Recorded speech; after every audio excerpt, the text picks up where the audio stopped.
bapak-bapak, ibu-ibu yang ada di Masjid Euro Muslim Amsterdam ini, ataupun para pendengar Radio Roja di Indonesia di mana saja Anda berada, juga yang mengikuti kajian ini lewat streaming atau yang mengikuti lewat Skype di masing-masing rumahnya, di mana saja Anda berada. Alhamdulillah, pagi hari ini kita bisa kembali berjumpa untuk melanjutkan kajian tentang akhlak. Kemarin sudah dijelaskan beberapa keutamaan akhlak. Selain akhlak itu memiliki beberapa keutamaan yang menggiurkan, di antaranya bisa memperberat timbangan amal kebaikan di akhirat, bisa menghasilkan pahala yang banyak. Sebaliknya, akhlak yang buruk memberikan kerugian yang luar biasa besar. Di antara kerugian yang lahir dari akhlak yang buruk adalah, pertama, akhlak yang buruk itu, baik akhlaknya maupun pelakunya, dibenci oleh Allah Subhanahu wa Ta'ala, sebagaimana sabda Nabi alaihi salatu wassalam dalam hadis yang diriwayatkan oleh Imam At-Tabrani dalam kitab Al-Awsat, oleh Imam Ibnu Asakir dengan sanad yang sahih, sebagaimana sahihannya dijelaskan dalam silsilah al-hadis as-sahihah, hadisnya nomor 1626.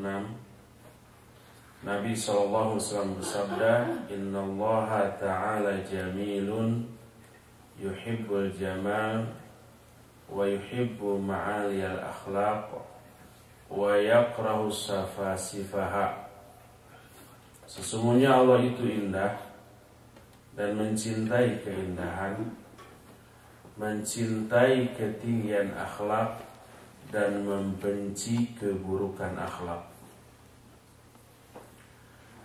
Karena keburukan akhlak sesuatu yang sangat dibenci oleh Allah Subhanahu wa Ta'ala, sampai-sampai Rasul sallallahu alaihi wasallam pun berdoa kepada Allah agar diri beliau dijauhkan dari keburukan akhlak ini, sebagaimana doa dalam hadis sahih riwayat Imam Muslim, dalam Sahih Muslim juz pertama halaman 534, Nabi SAW berdoa, Allahumma hdini li ahsanil akhlaq, la yahdi li ahsaniha illa ant, wasrif anni sayyi'aha, la yasrifu anni sayyi'aha illa ant. Ya Allah, tunjukkan aku kepada sebaik-baik akhlak, karena tidak ada yang bisa menunjukkan kepadaku kepada sebaik-baik akhlak kecuali Engkau. Dan palingkan dari diriku keburukan akhlak, karena tidak ada yang bisa memalingkan aku dari keburukan akhlak kecuali Engkau. Lihat lagi doa yang beliau panjatkan dalam hadis yang diriwayatkan Imam At-Tirmidzi dengan sanad yang sahih. Nabi SAW bersabda, Allahumma inni a'udzubika min munkaratil akhlaqi wal a'mal wal ahwa wal adwa. Ya Allah, sesungguhnya aku berlindung kepada Engkau dari akhlak-akhlak yang mungkar, amal-amal yang mungkar, hawa nafsu, dan penyakit. Dan tidaklah Nabi SAW berlindung kepada Allah dari keburukan akhlak kecuali karena memang keburukan akhlak adalah sesuatu yang merugikan. Di antara perkara yang menyebabkan akhlak yang buruk adalah akhlak yang sangat merugikan adalah efek yang ditimbulkannya menyebabkan kebaikan-kebaikan kita terhapus, pahala-pahala yang pernah kita tumpuk-tumpuk, kita kumpul-kumpul, itu habis, minimal berkurang. Sebaliknya dosa itu bertambah. Kalau akhlak yang baik menghasilkan pahala dan menggugurkan dosa, akhlak yang buruk itu sebaliknya, menggugurkan pahala, menambah dosa. Sehingga apa yang akan terjadi pada diri orang yang berakhlak buruk di akhirat nanti, yang terjadi adalah pahalanya habis, dosanya bertambah besar. Orang seperti ini oleh Nabi Sallallahu Alaihi Wasallam disebut dengan sebutan orang yang muflis. Bahasa kitanya bangkrut. Bangkrut itu diistilahkan bagi para pedagang yang ketika berdagang bukannya memperoleh keuntungan, bahkan modalnya dan barang dagangannya pun habis. Sebuah hadis yang diriwayatkan oleh Imam Muslim dan Imam At-Tirmidzi, Nabi SAW bertanya kepada para sahabat, "Atadruna manil muflis?" Tahukah kalian siapakah orang-orang yang muflis, orang-orang yang bangkrut? Para sahabat menjawab, orang muflis itu alladzi la mala lahu wa la mata'. Kenapa para sahabat berani menjawab pertanyaan Nabi SAW dengan jawaban, orang bangkrut itu orang yang tidak punya uang, tidak punya kekayaan. Karena mereka menyangka ini urusan dunia. Karena istilah bangkrut itu istilah yang berlaku di dunia perdagangan, dunia bisnis. Oh, ini berarti urusan dunia. Makanya menjawab.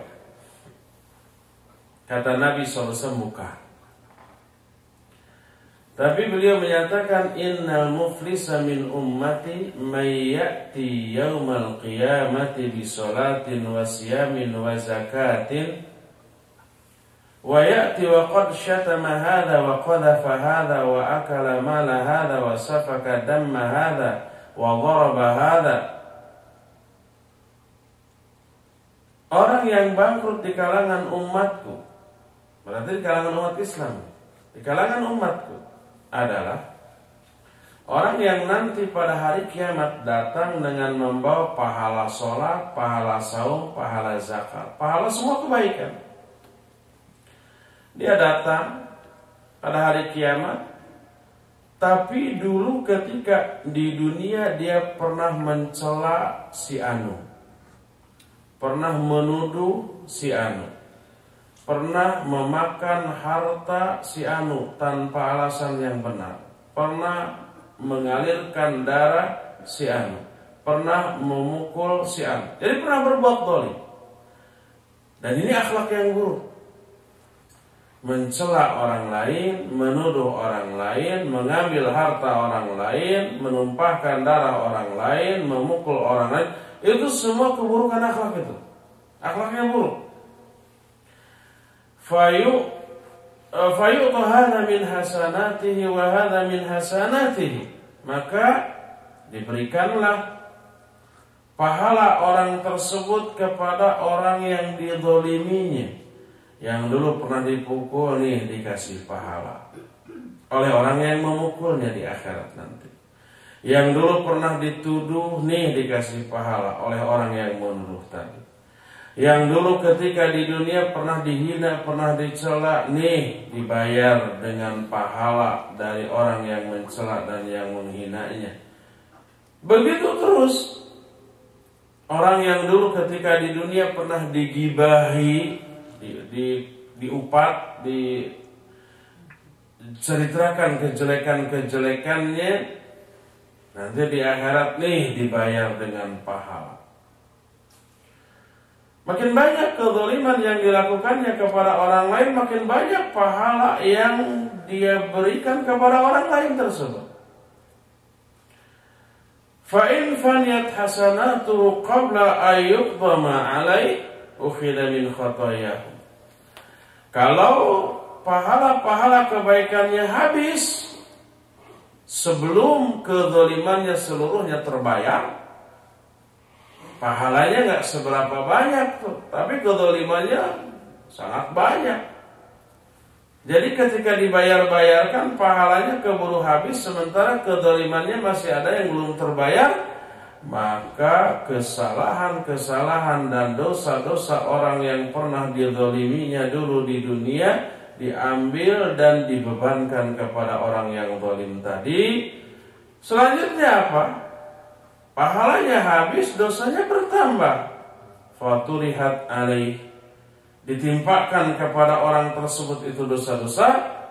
Tsumma turiha finnar, kemudian dilemparkanlah orang itu ke dalam api neraka. Waliyadzubillah. Ini orang yang bangkrut karena apa? Karena modal dia untuk bahagia di akhirat yang berupa pahala habis. Sementara hutang yang harus dia pertanggungjawabkan di akhirat berupa dosa bertambah. Dari sinilah kita mengetahui bahwa akhlak yang buruk itu bisa menghancurkan pahala kita, menghabiskan pahala kita, membuat kita bangkrut di akhirat. Padahal pahala adalah modal utama, modal pokok untuk bisa bahagia, untuk bisa selamat dari murka dan azab Allah. Harta, uang, kekayaan yang berlimpah yang kita miliki di dunia, di akhirat enggak ada lagi manfaatnya. Jabatan, pangkat, kekuasaan yang kita miliki begitu kuat di dunia, di akhirat enggak ada manfaatnya, enggak bisa menolong. Oleh karena itulah, maka kita bisa mengetahui keburukan yang ditimbulkan dari akhlak yang buruk, yaitu menghabiskan pahala dan menambah dosa. Berdasarkan hal itulah maka ketika suami istri, salah satu di antara pasangan ini berakhlak buruk, istri berakhlak buruk sementara suami akhlaknya lumayan, dididik, dibina, diluruskan, diarahkan, tidak berubah. Begitu ada gejala-gejala mau berakhlak buruk, dinasihati,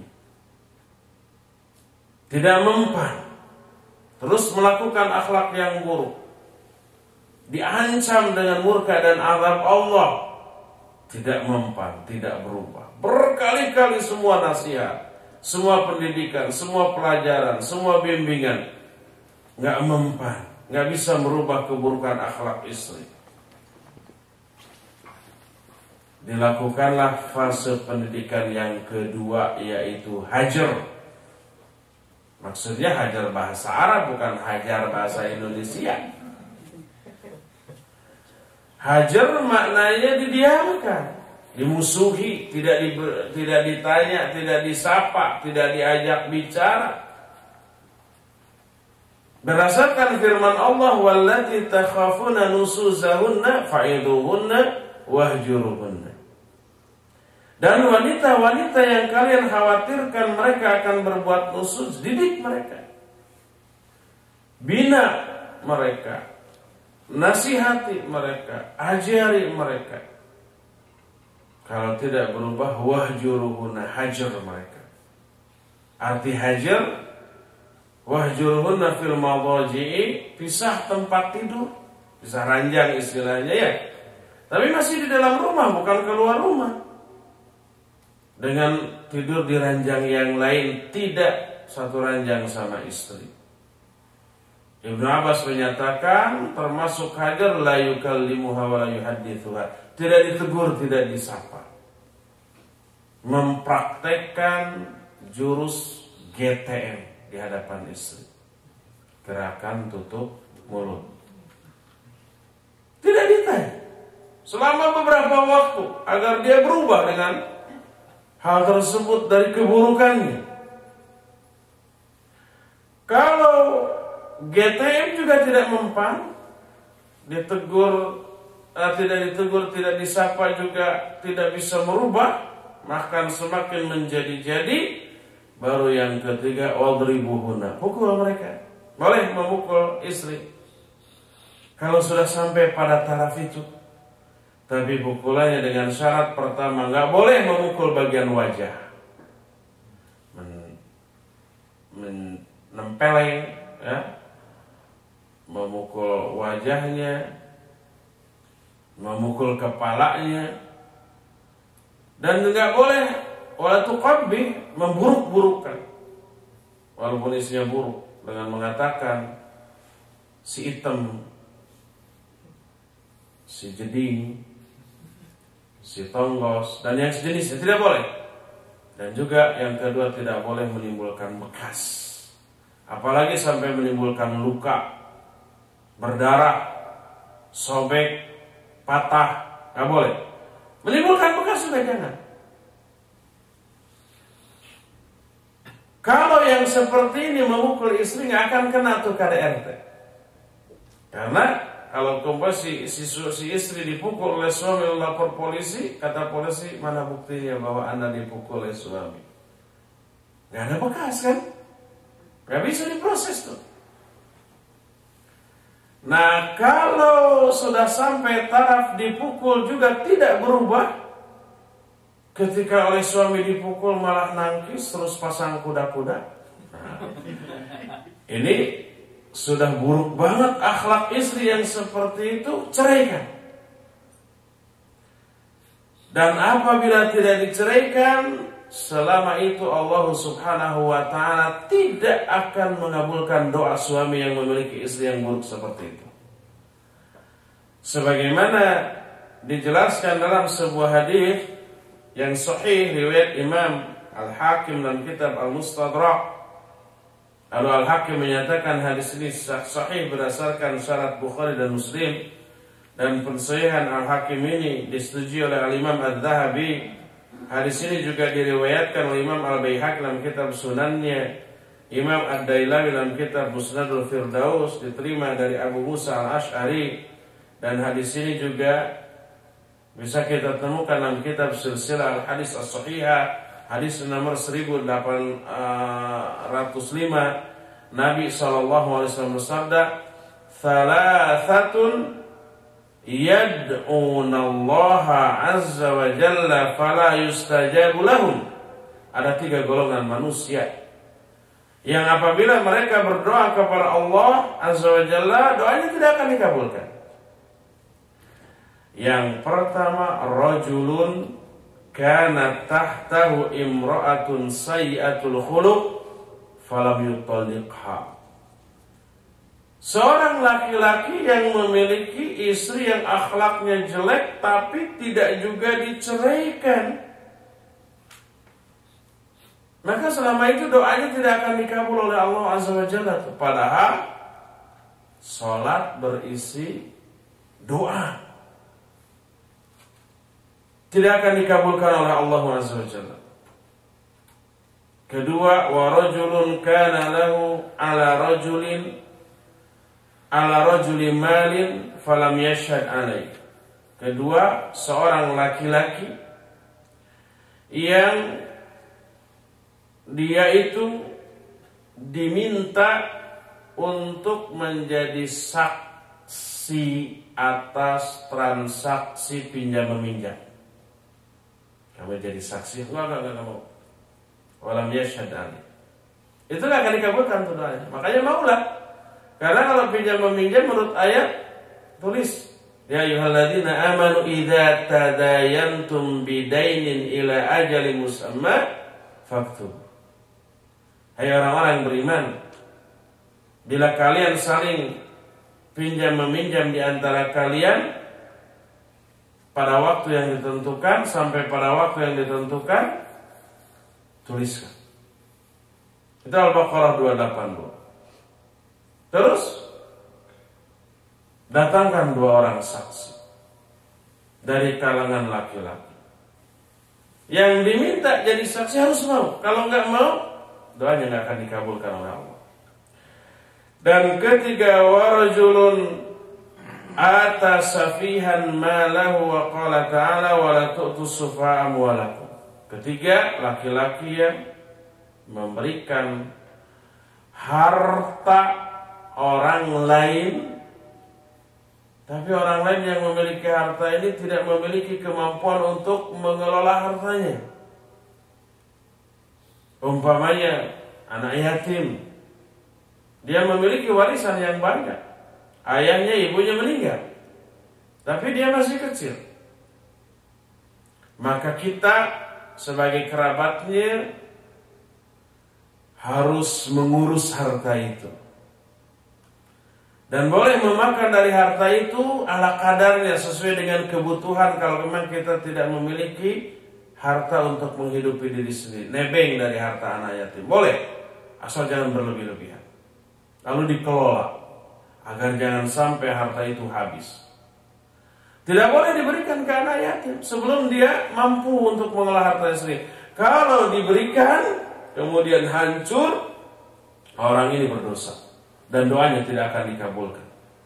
Allah berfirman dalam surah An-Nisa ayat yang kelima, wala tu'tus sufa'a amwalakum. Jangan kalian berikan kepada orang-orang bodoh harta-harta mereka yang kalian kelola.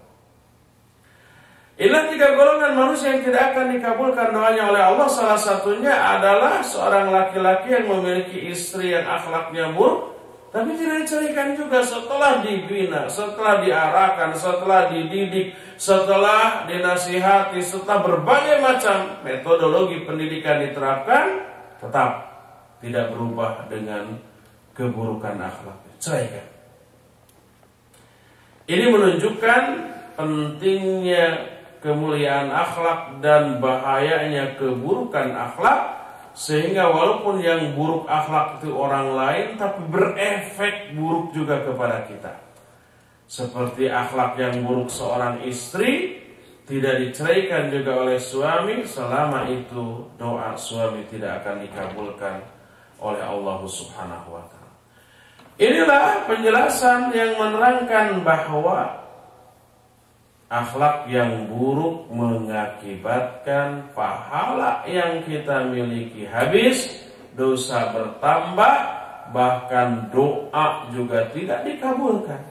Kalau doa suami tidak akan dikabulkan hanya karena istrinya berakhlak buruk, padahal suaminya nggak buruk, lumayan, itu tidak akan dikabulkan doanya, apalagi si pemilik akhlak buruk itu sendiri.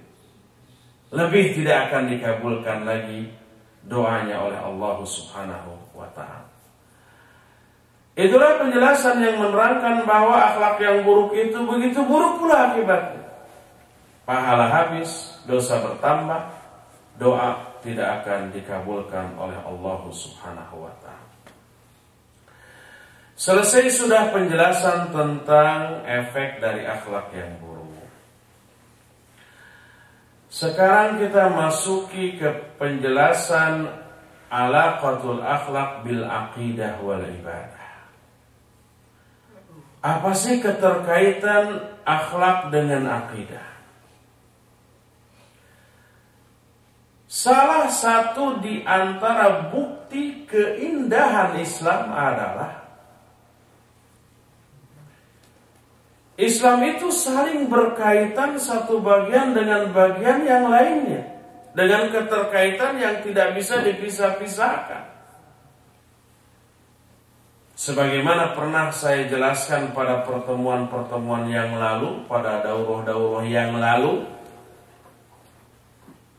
kalau tidak salah di sini juga pernah dijelaskan tentang makna keindahan menurut ajaran Islam. Islam itu ajaran yang super indah. Kenapa? Sebab seluruh unsur keindahan ada dalam Islam. Di antara beberapa unsur keindahan adalah pertama adanya ta'alluq, tanasub, dan disebutkan keindahan itu harus mengandung unsur keterkaitan, keserasian dan tawazun atau keseimbangan. Contoh, seorang manusia baik laki-laki atau perempuan yang disebut jamil atau jamilah. Makna jamil kan indah ya. Kenapa wanita itu atau laki-laki itu disebut parasnya jamil atau jamilah atau indah? Pertama, adanya unsur keserasian dari seluruh unsur atau anggota yang ada di wajahnya. Serasi antara bentuk dan ukuran hidung, mata, bibir, pipi, dagu, jidat, dan warna kulit. Begitu serasi. Kedua, bagian-bagian itu hal-hal yang tidak bisa terpisahkan dari dirinya. Kalau hidungnya dicopot, udah gak indah lagi. Kalau bibirnya atau kedua matanya juga dicopot, dipisahkan, sudah gak indah lagi tuh. Mengerikan. Yang ketiga, seimbang ukurannya. Kalau umpamanya dipisah-pisahkan, hidungnya bagus kalau dipisah-pisahkan, matanya bagus, bibirnya bagus, tapi ketika disatukan, kok gak serasi ya, gak seimbang. Jadi jelek juga tuh. Itu tidak hanya dalam hal wajah, juga dalam hal pemandangan disebut indah. Karena apa? Serasi dan seimbang antara seluruh unsur yang ada di pemandangan itu. Antara gunung, antara sungai, antara awan, antara sawah, antara orang yang ada di sana. Begitu serasi, seimbang dan saling berkaitan satu sama lain dengan keterkaitan yang tidak bisa dipisah-pisahkan. Dan efek yang ditimbulkannya juga indah, menghadirkan suasana yang indah dalam hati dan pikiran. Nah, semua unsur keindahan ada dalam Islam. Di dalam Islam ada keterkaitan yang erat antara satu bagian dari ajaran Islam dengan bagian lainnya. Ada keterkaitan, ada keseimbangan, ada keserasian, dan seluruh unsur keindahan. Nah, di antaranya keterkaitan antara akidah dengan akhlak. Lihat Al-Quran. Allah Subhanahu wa ta'ala berfirman dalam Al-Ma'un mulai ayat pertama tuh.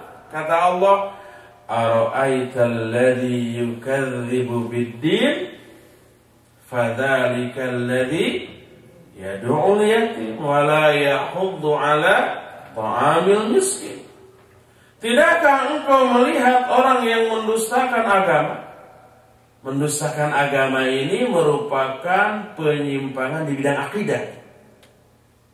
Mendustakan agama urusan akidah.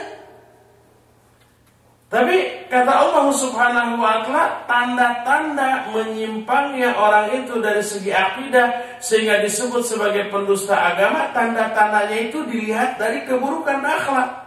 Orang yang mendustakan agama itu kata Allah, fadzalikal ladzi yad'ul yatim, orang yang suka menghardik anak yatim. Itu akhlak yang buruk. Wala yahuddu 'ala ta'amil miskin, tidak menganjurkan orang untuk memberi makan orang miskin. Ini juga akhlak yang buruk. Ternyata tanda orang yang mendustakan agama sebagai penyimpangan akidah ditandai dengan keburukan akhlak. Ini menunjukkan akidah dengan akhlak itu berkaitan. Coba lihat lagi ketika Allah Subhanahu wa ta'ala menjelaskan tentang salah satu keburukan akhlak, yaitu dia bersedekah. Tapi sedekahnya diungkit-ungkit. Itu kan akhlaknya buruk ya. Sedekahnya sih bagus. Apa yang buruknya? Diungkit-ungkit tuh. Itu buruk itu.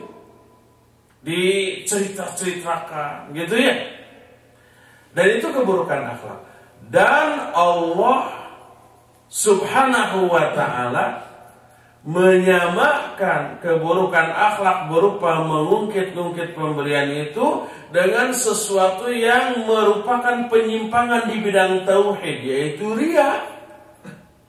Riya ini urusan tauhid, karena riya itu syirik kecil. Dan syirik kecil itu penyimpangan tauhid, namanya juga syirik.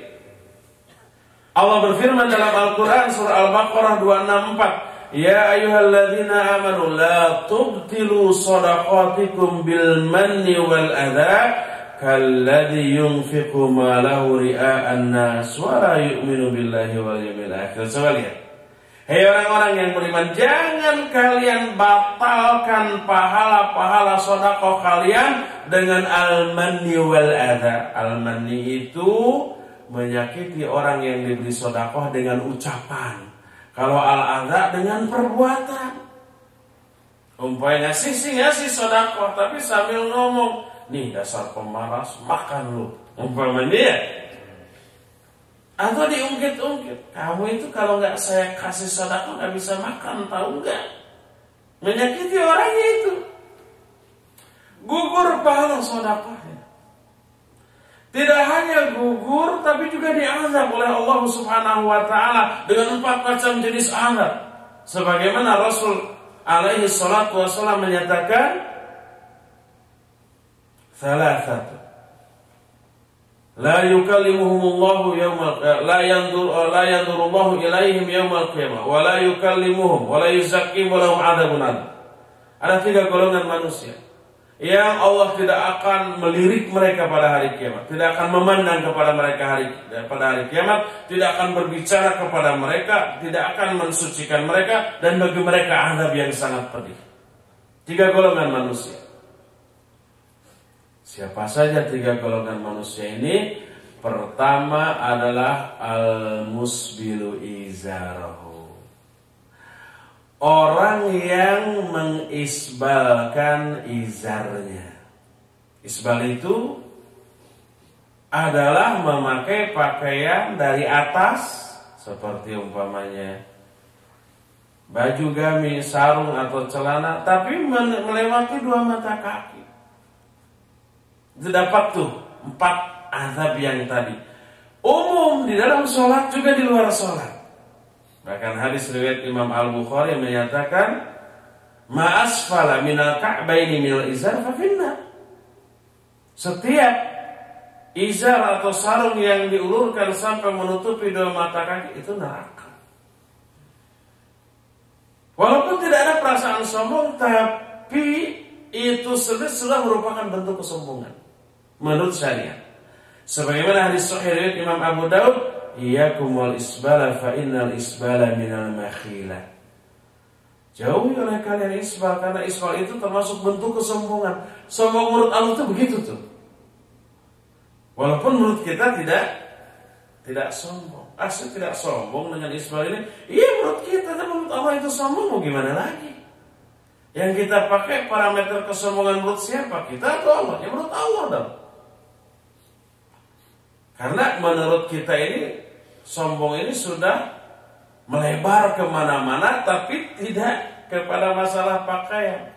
Kita ketemu di jalan sama orang, teman kita, di seberang jalan, kita tanya, wih dari mana, mau kemana, mau apa gitu ya.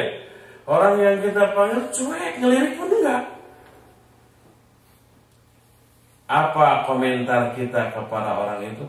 Sombongnya. Sombong dipanggil nggak nengok gitu ya. Padahal yang begitu bukan sombong, tapi tuli. Mungkin nggak denger gitu. Atau lagi konsen kepada BB-nya, lagi zikir BlackBerry. Pakai parameter kesombongan menurut Allah Subhanahu wa ta'ala. Itu orang pertama. Kedua, al-mannan. Al-mannan itu orang yang suka mengungkit-ungkit pemberian kepada orang lain. Dan ini dosa besar. Allah berfirman, hai orang-orang yang beriman, jangan kalian batalkan pahala sedekah kalian dengan al-manni wal adha. Terus kata Allah, kalladzi yunfiqu malahu ria'an nas wa la yu'minu billahi wal yawmil akhir. Itu kata Allah seperti orang yang menginfakkan hartanya dengan cara riya dan tidak beriman kepada Allah dan hari akhirat. Riya dan tidak beriman kepada Allah serta hari akhirat, ini penyimpangan di bidang akidah loh. Dan oleh Allah bersedekah dengan cara diungkit-ungkit itu disamakan dengan riya dan tidak beriman kepada Allah dan hari akhirat.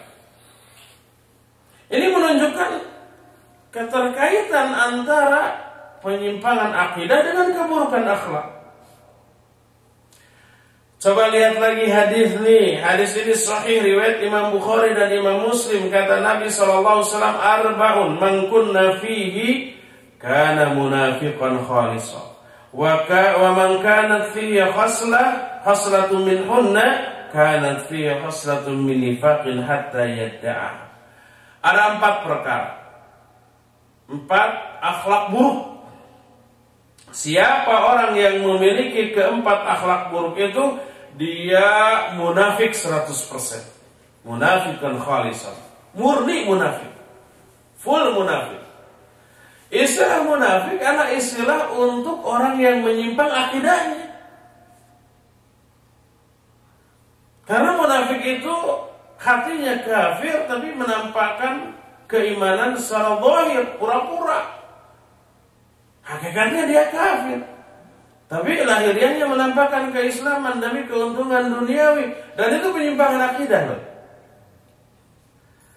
Kata Nabi SAW, siapa yang memiliki keempat perkara ini, siapa yang memiliki 4 akhlak yang buruk ini dalam dirinya, dia murni munafik.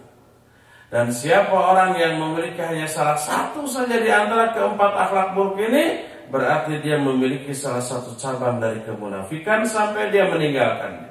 Apa saja keempat perkara itu? Pertama, idza tumina khana, wa idza haddatsa kadzaba, wa idza ahada ghadara, wa idza khasama fajar.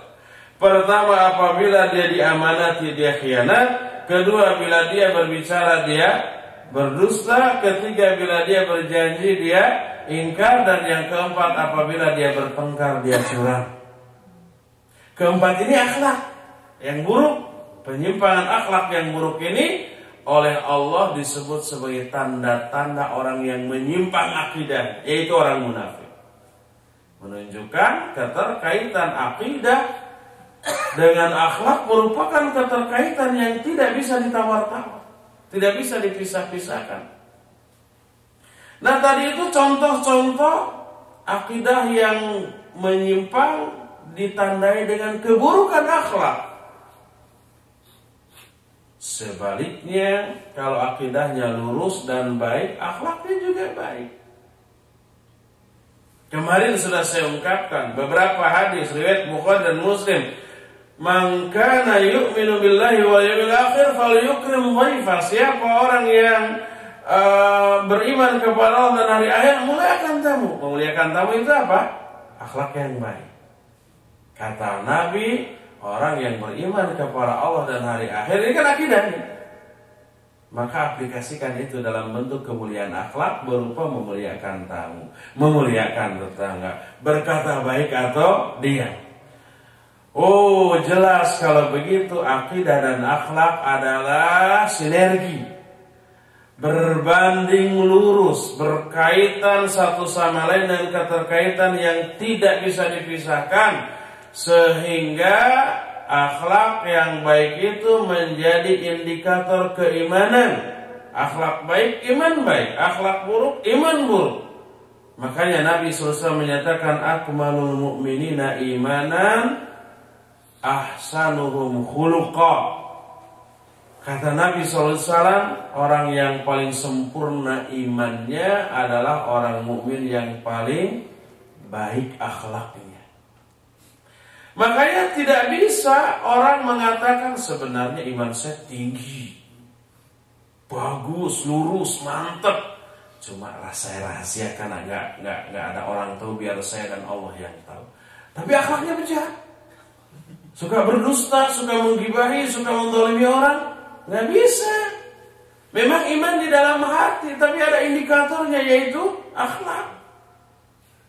Sama dengan orang yang ngaku-ngaku ya, dia punya mobil, dia bilang, nih mobil saya full tank, bensinnya penuh. Kita ingin membuktikan benar nggak? Dilihat tuh indikator bensinnya, kan ada ya, di E atau di F. Kalau di F tandanya itu penuh, F itu. Kalau di F berarti penuh, F itu. Tapi kok di E ini? Kalau E kan kosong gitu kan? Kok di E apa tadi, ente? Bahasa Jawa. Kok di E ente? Singkatan dari ente alias kosong. Nah, terus di starter nggak bunyi, didorong nggak bunyi. Katanya full tank, tapi ininya di E, di starter nggak bunyi, didorong nggak bunyi. Bohong full tanknya. Sama lah dengan orang ini, kan tank bensin nggak kelihatan ya, di lubangnya kita intip nggak bisa kelihatan, tapi ada indikatornya tuh. Jadi ilustrasi saja antara iman dengan akhlak. Iman dalam hati, tapi ada indikatornya akhlak, sehingga nggak bisa orang mengatakan iman saya tinggi, kuat, mantap, tapi akhlaknya bejat, itu nggak bisa. Karena akhlak berkaitan erat dengan akidah. Inilah yang pertama, keterkaitan akidah dengan akhlak.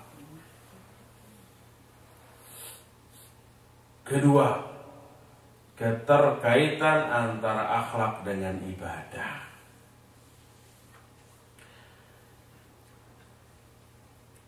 Bagaimana keterkaitan akhlak dengan ibadah? Oh, ternyata tak beda dengan keterkaitan akhlak dengan akidah. Ini juga sinergi. Ini juga berbanding lurus. Oleh karena itulah maka Allah Subhanahu wa ta'ala sering mengkaitkan dalam Al-Quran antara ibadah dengan akhlak. Contoh, kita rinci satu-satu. Salat. Allah berfirman, innas salata tanha anil fahsya'i wal munkar. Sesungguhnya salat itu mencegah seseorang dari fahsya dan munkar. Fahsya dan munkar adalah akhlak yang buruk. Kata Allah, kalau orang salatnya benar, akhlaknya nggak akan seburuk itu. Akhlaknya masih baik tuh. Sampai-sampai jangankan di luar sholat atau efek sholat di luar sholat, bahkan di dalam sholat itu sendiri kemuliaan akhlak tetap wajib dipelihara. Tidak boleh ketika sholat tapi menunjukkan akhlak yang buruk. Apa bisa? Bisa. Contoh umpamanya, sholat kita mengganggu orang lain dengan bacaan yang dikeraskan, membuat orang lain yang sama-sama sedang sholat sunnah, atau orang lain itu sedang tidur, atau orang lain itu sedang sakit yang membutuhkan istirahat. Kalau kita sholat di pinggirnya dengan suara yang dikeraskan, itu tidak boleh, karena mengganggu, dan mengganggu adalah akhlak yang buruk. Sebagaimana ini pernah terjadi di zaman Nabi SAW. Orang-orang pada sholat, tetapi mereka mengeraskan bacaannya masing-masing sehingga saling mengganggu satu sama lain. Sholat malam waktu itu. Melihat itu Nabi SAW bersabda, la yajhar ba'dukum ala ba'din fatu'dzul mu'minin. Janganlah sebagian kalian saling mengeraskan suara atas sebagian yang lain, lalu menyakiti atau mengganggu mukmin yang lainnya. Nah, di sini sahih diriwayatkan Imam Abu Dawud, Imam Ahmad dan Imam Al-Hakim serta Imam Ibnu Khuzaimah dan Imam Al-Baihaqi, sebagaimana kesudahannya dijelaskan dalam kitab Sahih Al-Jami. Hadisnya bisa kita lihat dalam hadis nomor 2639. Jadi di dalam sholat pun mengganggu orang lain nggak boleh itu. Karena mengganggu adalah akhlak yang buruk. Maka tidak boleh dilakukan sekalipun dalam bentuk sholat di dalam sholat. Ini menunjukkan sholat wajib melahirkan akhlak yang baik. Di saat sholat tidak melahirkan akhlak yang baik, sholat seperti itu diancam dengan ancaman azab neraka yang paling dahsyat. Allah kan berfirman, qad aflahal mu'minun alladzina hum fi salatihim khasyun. Sungguh berbahagia orang-orang mukmin. Orang mukmin yang akan bahagia itu orang mukmin yang bagaimana? Alladzina hum fi salatihim khasyun, orang-orang yang khusyuk dalam salatnya. Nah, yang khusyuk dalam salatnya dijamin bahagia tuh. Terus bagaimana kalau orang mukmin itu salatnya enggak khusyuk? Enggak ada jaminan kebahagiaan, malah yang ada ancaman. Lihat Al-Qur'an surah yang tadi kita jelaskan, Al-Maun, fawailul lil musallin alladzina hum an salatihim sahun. Wail bagi orang-orang yang suka sholat. Wail itu wadin finari jahannam, itu lembah di dasar jurang neraka tuh. Neraka kan ada dasarnya. Di dasar neraka itu ada lembah lagi. Lembah itu lebih rendah daripada dasar itu sendiri kan. Itu namanya wail. Wail seperti itu bagi orang yang suka sholat. Yang bagaimana sholatnya? Alladzina hum an sholatihim sahun, bukan fi sholatihim sahun, bukan, tapi an. Yaitu orang-orang yang lalai setelah sholatnya, bukan di dalam sholatnya.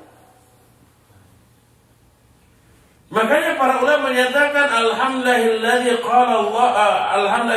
qala an sholatihim sahun wa lam yakul fi sholatihim sahun. Segala puji bagi Allah yang telah berfirman alladzina hum an sholatihim sahun, bukan fi sholatihim sahun. Kalau fi sholatihim sahun berarti di dalam sholatnya dia lalai. Tapi kalau an sholatihim sahun, dia lalai seusai sholat. Seusai sholat lalai gimana? Seusai sholat dia lalai sehingga tetap seusai sholat itu mengerjakan fahsya dan mungkar. Seusai sholat akhlaknya tetap buruk. Oleh karena itu orang yang setelah sholat akhlaknya tetap buruk diancam dengan wail, dengan lembah yang ada dalam dasar neraka. Loh, kalau memang an sholatim sahun artinya celaka orang yang sholat, yaitu orang-orang yang lalai seusai sholat. Kalau begitu boleh lalai di dalam sholat dong. Dijawab tidak, sebab siapa orang yang lalai di dalam sholat dijamin dia akan lalai di luar sholat. Oleh karena itu agar kita tidak lalai setelah sholat, maka jangan lalai di dalam sholat. Makanya Allah menyatakan inna sholata tanha 'anil fahsya'i wal munkar. Salat itu bisa mencegah dari perbuatan keji dan munkar. Salat yang bagaimana? Salat yang khusyuk di dalam salatnya, sehingga tidak lalai di luar salatnya.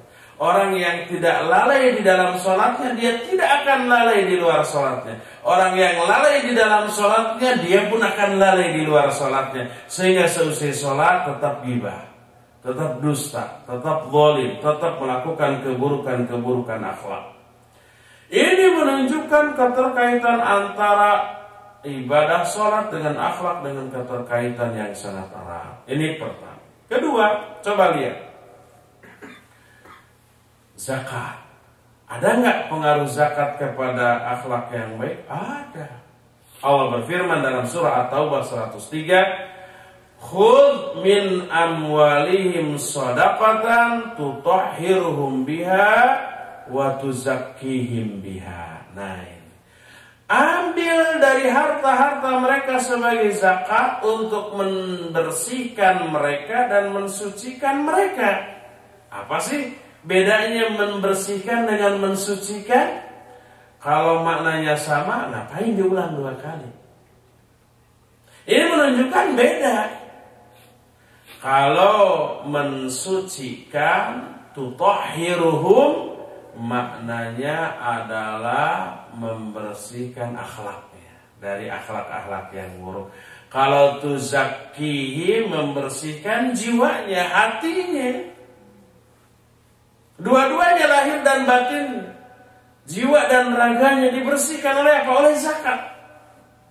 Dan ini menunjukkan bahwa zakat memberi efek yang besar kepada akhlak. Lihat lagi saum. Allah menyuruh kita untuk saum. Lalu salah satu efek saum, kata Nabi SAW, "Idza kana yaumu shaumi ahadikum fala yarfuth wa la yaskhab, fa in sabahu ahadun aw qatalahu falyaqul inni shaim." Kata Nabi SAW, apabila salah seorang di antara kalian sedang berbuat saum, jangan berbuat rafas, jangan berbuat dolim kepada orang lain. Kalau ada seorang yang ngajak berantem, katakan, saya sedang saum. Di dalam saumnya tidak boleh rafas. Rafas itu bicara yang porno-porno. Yashab, tidak boleh berbuat dolim kepada orang lain di dalam saumnya. Dan itu wajib berlanjut setelah saumnya. Maka siapa orang yang saum tapi tetap melakukan kemungkaran, saumnya ditolak. Allah menyatakan, Rasul SAW bersabda, "Wa man lam yada' qaula zur wal amal bih, falaysa lillahi hajah fi ay yada' ta'amahu wa syarabahu." Siapa orang yang saumnya tidak menyebabkan dia meninggalkan ucapan dan amalan yang sia-sia, yang busuk, maka Allah tidak butuh kepada perbuatan orang itu meninggalkan lapar dan haus. Jadi tidak akan diterima saum yang disertai dengan keburukan akhlak. Menunjukkan saum itu wajib menghasilkan akhlak yang mulia. Lihat lagi haji. Allah berfirman dalam Al-Baqarah 197, "Faman farada fihinnal hajja fala rafatha wala fusuqa wala jidala fil hajj." Siapa orang yang mau melakukan haji di bulan-bulan haji, dia tidak boleh rafath, tidak boleh fasik, tidak boleh jidal selama haji. Jidal, rafas, fasik itu keburukan akhlak, tidak boleh dilakukan selama haji. Dan harus tetap ditinggalkan seusai haji. Sehingga ada jaminan dari Rasul SAW dalam sebuah hadis yang diriwayatkan oleh Imam Bukhari dan Imam Muslim, "Man hajja wa lam yarfuth wa lam yafsuq raja'a ka yaumin waladathu ummu." Siapa orang yang haji, seusai haji dia tidak berbuat rafas, tidak berbuat fasik, dia akan kembali seperti pada hari ketika dia dilahirkan oleh ibunya. Seperti bayi lagi. Ini menunjukkan haji itu harus membawa efek positif kepada akhlak. Yang tadinya buruk menjadi baik, yang tadinya rendah menjadi mulia, yang tadinya menyebalkan menjadi menyenangkan. Dan siapa orang yang hajinya, saumnya, zakatnya, sholatnya tidak berubah akhlaknya menjadi akhlak yang baik, tetap buruk, semua ibadah itu ditolak oleh Allah Subhanahu wa Ta'ala. Salatnya ditolak. Bukan hanya ditolak, diberi wail. Saumnya ditolak. Bukan hanya ditolak, diazab. Hajinya ditolak. Zakatnya ditolak. Ibadah yang tidak melahirkan kemuliaan akhlak, seluruh ibadah itu adalah ditolak oleh Allah Subhanahu wa Ta'ala. Dengan demikian jelas dan gamblang keterkaitan antara akhlak dengan ibadah, akhlak dengan akidah. Dan nanti banyak juga keterangan menunjukkan konklusi dari penjelasan ini, akidah pun berkaitan erat dengan ibadah. Akidah berkaitan dengan akhlak, ibadah berkaitan dengan akhlak, akidah pun berkaitan dengan ibadah. Dan saling mempengaruhi satu sama lain. Akidah bagus, ibadah bagus, akhlak pasti bagus. Akidah buruk, ibadahnya juga buruk, akhlaknya juga buruk. Semuanya sinergi. Semuanya berkesinambungan, berkaitan, semuanya saling bertautan satu sama lain. Ikhwati fillah, azanillahu wa iyyakum, inilah kajian kita pada pagi hari ini.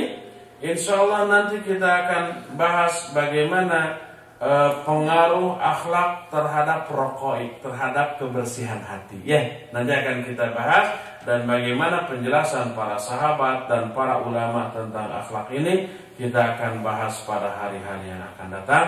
Untuk pagi hari ini waktu yang kita miliki sudah habis 1 jam dan kita akan sisakan waktu untuk bertanya jawab. Untuk pengaturan tanya jawab ini saya serahkan kepada akhi Heri. Alhamdulillah.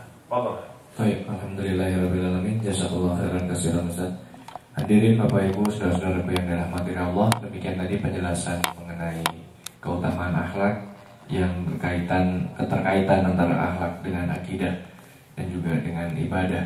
Nah, sekarang kita masih ada sisa untuk sesi tanya jawab. Silakan mungkin dimulai dari Ikhwan terlebih dahulu. Barangkali ada yang mau ditanyakan? Iya. Assalamualaikum warahmatullahi wabarakatuh. Waalaikumsalam. Ustaz, tadi Ustaz sempat menyinggung tentang transaksi pinjam meminjam dan hubungannya dengan dikabulkan atau tidaknya doa orang tersebut.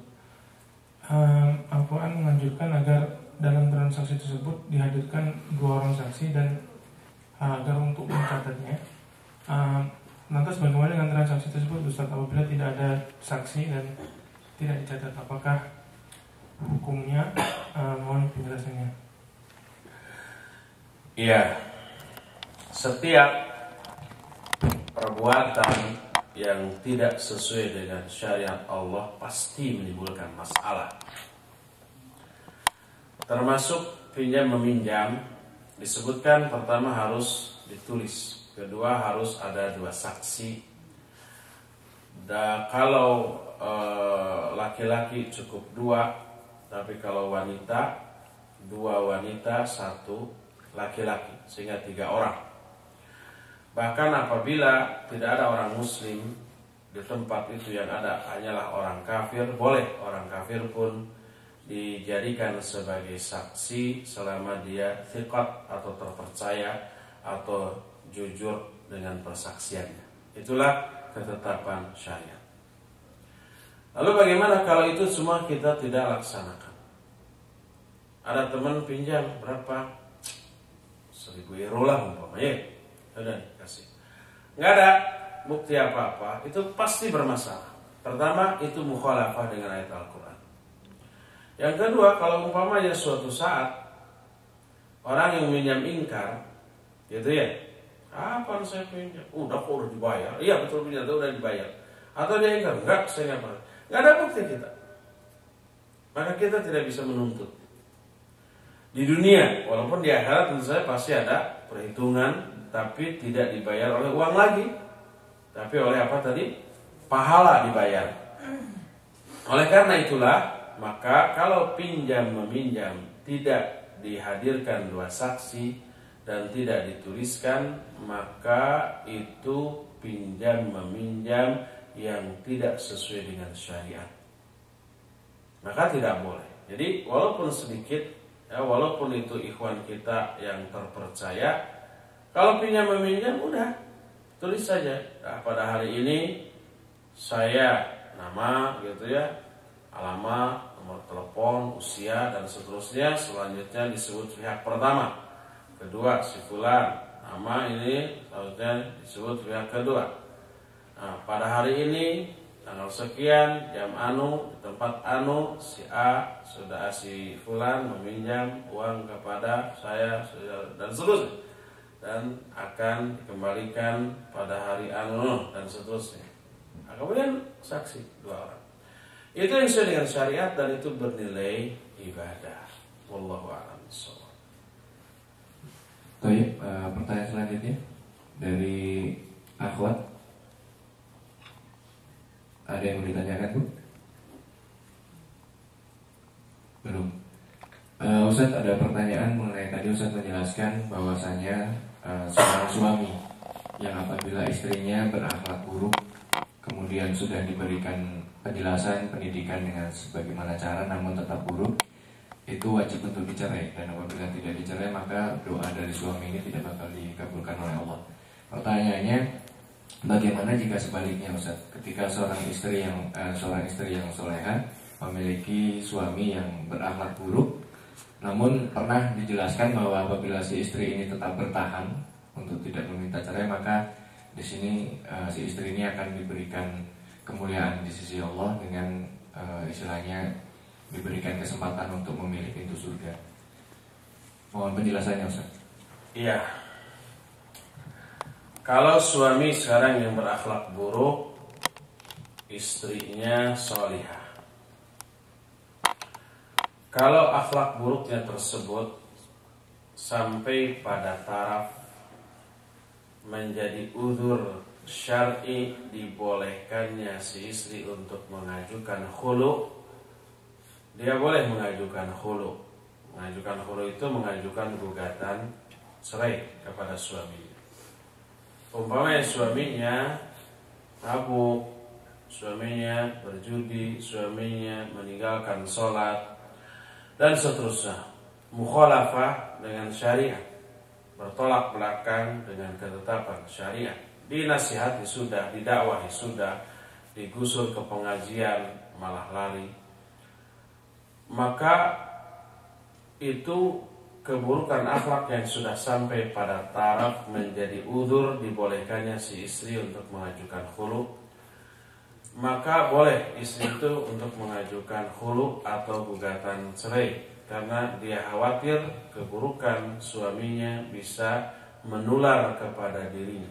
Kalau suaminya nggak sholat, khawatir si istri nanti ikut terbawa lalai dalam sholatnya, melalaikan sholat, meninggalkannya. Akhirnya nanti sama dengan suaminya, dan itu berbahaya. Tidak hanya hancur dunianya, bahkan juga akhiratnya. Jadi dibolehkan. Nah, dibolehkan tidak berarti lebih baik dan tidak berarti wajib. Tidak. Tapi kita lihat maslahat madarat. Dan ini sangat kasuistis, sangat kondisional, situasional, tergantung karakter istri dan suami tersebut. Dan hanya mereka yang tahu. Jadi sebaiknya diinventarisir ya maslahat dan madarat dari tindakan yang akan diambil oleh si istri. Kalau dia meminta cerai, maslahatnya apa, madaratnya apa. Kalau dia tidak minta cerai, maslahatnya apa, madaratnya apa. Lalu bandingkan mana yang maslahatnya lebih banyak dan madaratnya lebih sedikit, itulah yang diambil. Dan itu berbeda-beda bagi setiap orang, tergantung banyak hal gitu ya. Paling begitulah yang perlu dilakukan. Wallahu a'lam bishawab. Baik, jazakallahu khairan. Pertanyaan dari onliner. Assalamualaikum warahmatullahi wabarakatuh. Pak Ustadz, tentang masalah isbal, jika celana jeans dinaikkan ke atas saat sholat, lalu karena cuaca di Holland ini dingin, maka ketika keluar rumah, ketika setelah selesai sholat, celana jeansnya diturunkan lagi. Tapi niatnya hanya karena cuaca dingin, bukan karena sombong. Mohon penjelasannya.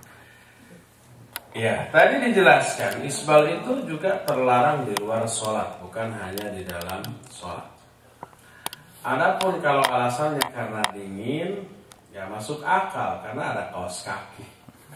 Pakai kaos kaki. Dan yang menjadi terlarang itu bukan menutupi dua mata kaki, tapi yang terlarang itu mengulurkan pakaian dari atas sampai menutupi dua mata kaki.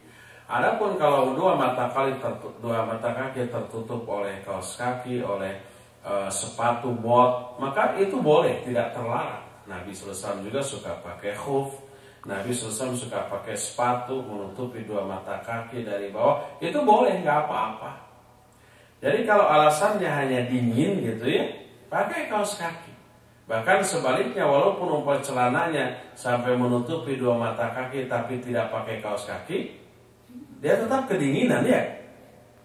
Nah seperti, kalau kaos kaki nggak cukup, 10 rangkap aja, biar hangat gitu ya.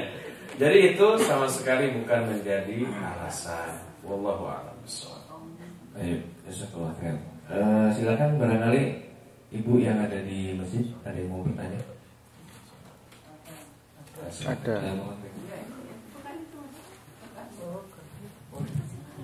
Pakai kertas katanya. Baik.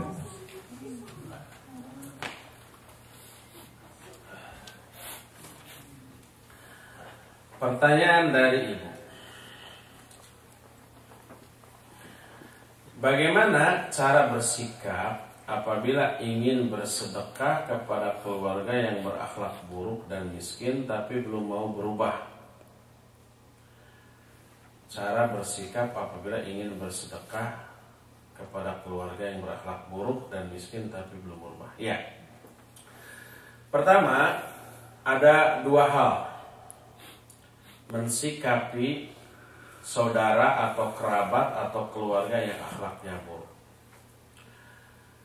Itu hal pertama. Yang kedua, memberi bantuan, sedekah, tunjangan kepada kerabat.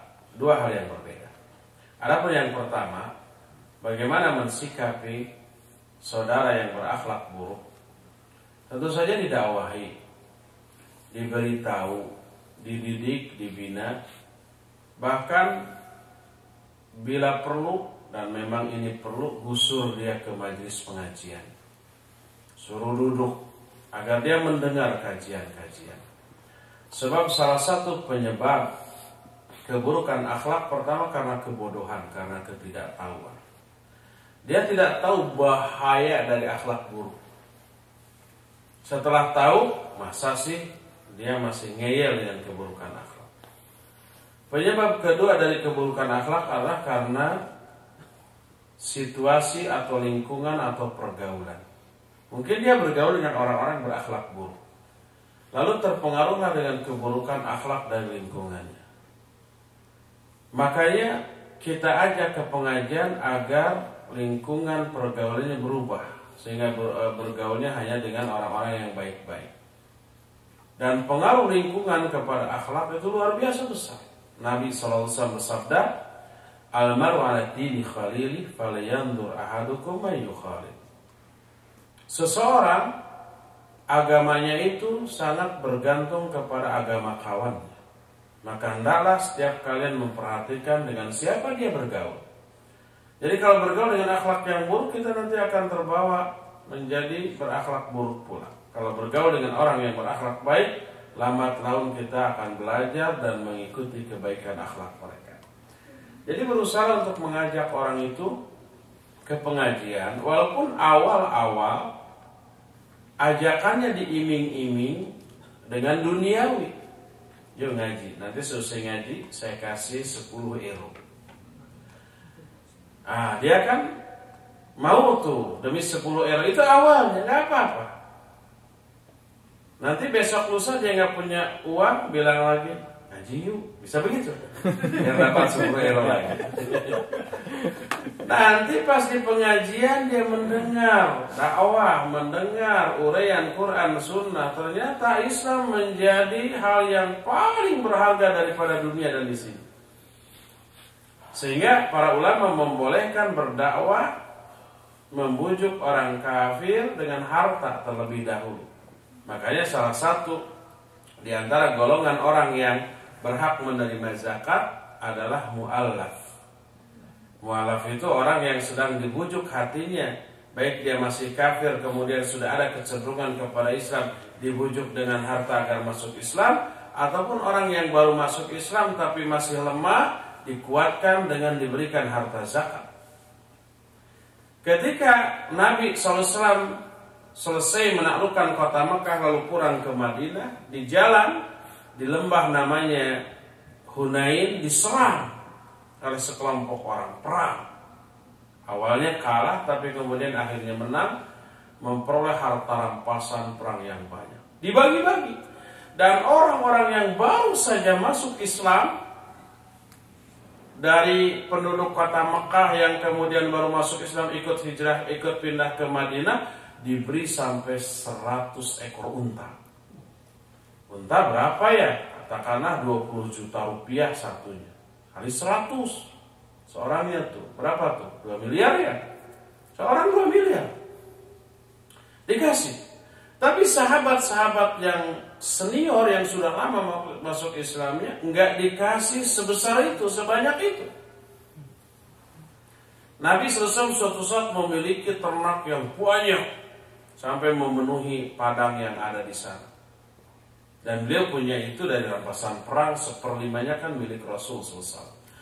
Ada orang kafir lihat seperti senang. Kata Nabi SAW, kamu suka ternak saya? Ya suka. Kamu mau? Ya mau. Ambil semua.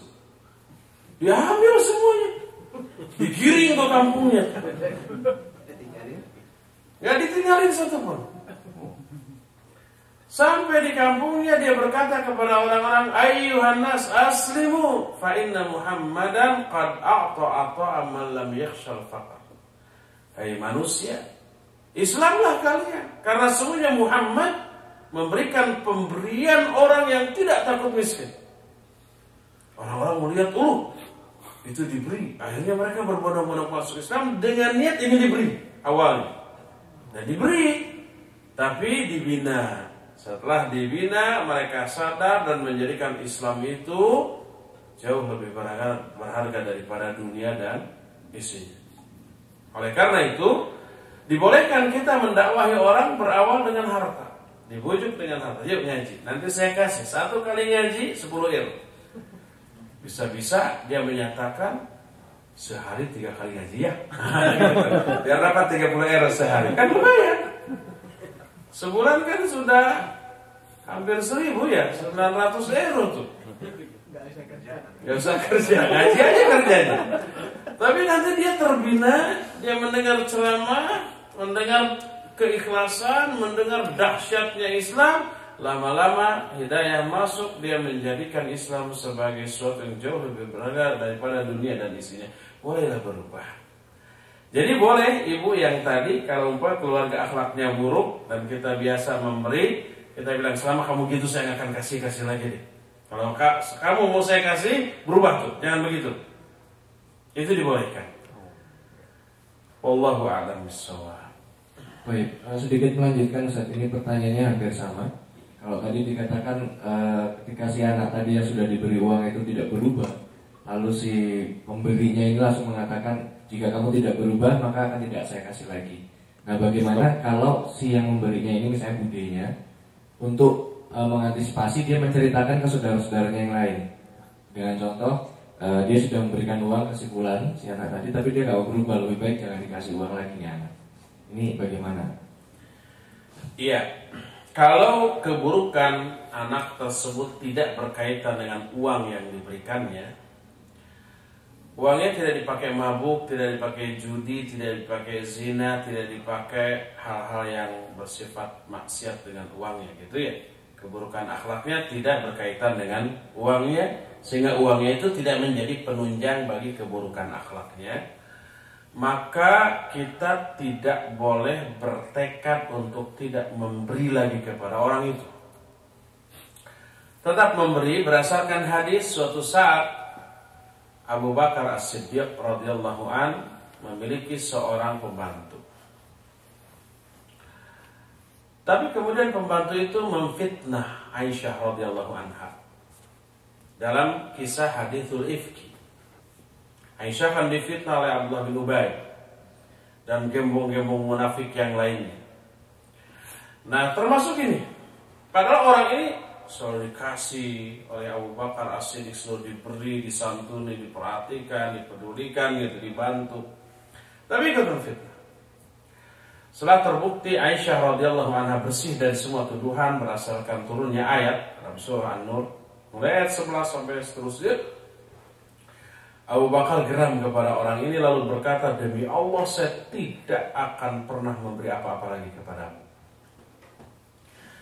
Terdengar ini oleh Rasul sallallahu alaihi wasallam, lalu Rasul sallallahu alaihi wasallam melarang jangan kamu bersumpah untuk tidak melakukan kebaikan. Jadi memberi kepada orang itu kebaikan kan? Lalu bersumpah untuk tidak memberi lagi itu nggak boleh. Bahkan ini termasuk salah satu bahasan di bidang tauhid, dan pembahasan ini dibahas dalam kitab tauhid. Fathul Majid, kalau mufid kitab tauhid itu dibahas hadis ini.